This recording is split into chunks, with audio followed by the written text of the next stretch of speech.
ሰላም ጤና ይስጥልን የተከበራችሁና የተወደዳችሁ አድማጮቻችን አሁን በደረሰን ሰበርና አሳዛኝ ዜና መሰረት የማዳም ቅመሞች ወንዶችን እንደ ዕቃ ማጠቢያ ሳሙና እየተጠቀሙባቸው መሆኑን የቴክኖሎጂ ባለሙያዎች ገልጸዋል። ዝርዝሩን እንደሚከተለው ይዘን ቀርበናል።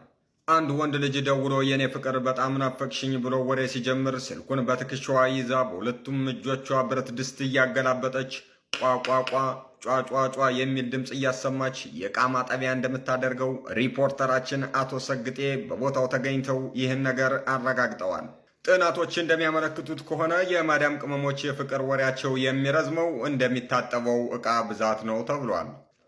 ዕቃው ታጥቦ እንዳለቀ ወንዱ የኔ ማር ስሚኝማ እያለ የፍቅር ወሬ ውስጥ ሲገባ ዋይፋዩን ዘግታ እንደምተኛም ተደርሶበታል። አሁን ላይ ለማዳም ቅመሞች ደውለው የሳህን ጫጫታ እንደ ሙዚቃ እየቆጠሩ በስልክ የሚያዳምጡ ወንዶች ቁጥር በከፍተኛ ሁኔታ ጨምሯል። የፍቅር ሚኒስቴር ባወጣው መግለጫ መሰረት ከእንግዲህ በኋላ ዕቃ እያጠቡ በፍቅር ስም የዋህ ወንድሞችን ማጃጃል በሕግ ያስቀጣል ብለዋል።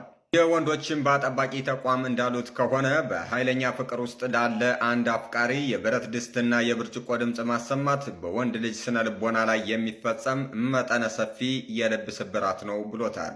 ወንዱ የኔ ፍቅር ሞትኩልሽን ያልቻልኩም ወሽመጤ ተበጠሰ እያለ እኔም የኔ ዓለም እያሉ ወንድ ልጅ እንደ ዕቃ ማጠቢያ ሽቦ መጠቀም ከፍተኛ ወንጀል ነው ተብሏል።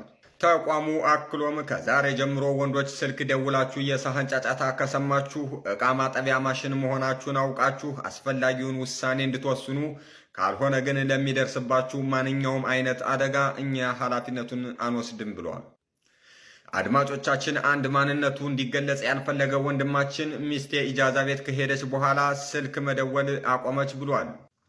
አድማጮቻችን፣ ያለው የኑሮ ውድነት ይገባናል። በዚህ የኑሮ ውድነት እናንተ ማሳቅ ከባድ ነው። ነገር ግን እስካሁን ድረስ ሳቅ በነፃ ነው።